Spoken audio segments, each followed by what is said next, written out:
persimpangan takdir kita bertemu, di pertengahan jalan kita terpisah.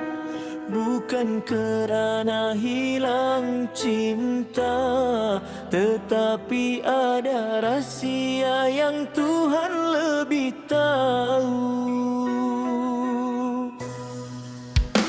Kita bina mimpi di bawah langit biru, mengukir janji di setiap waktu. Namun badai datang tanpa diundang, mengubah arah perjalanan yang kita pegang. Bukan salah dirimu, bukan juga salahku, ada asbab yang tersimpan di balik waktu. Mungkin takdir belum mengizinkan kasih yang indah terus dipertahankan.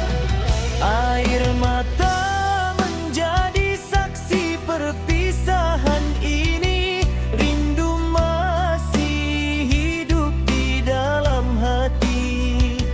Walau langkah semakin berjauhan, namamu tetap dalam doa yang ku panjatkan.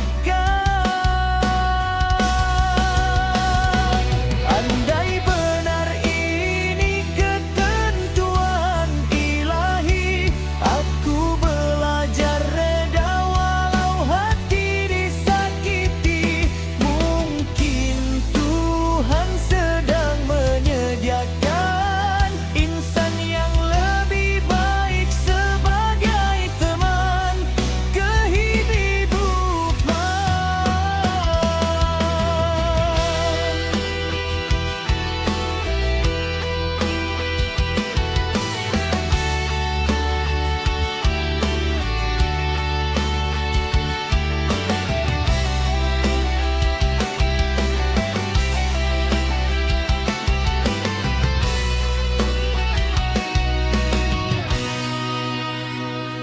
Terima kasih atas setiap kenangan yang pernah mewarnai perjalanan.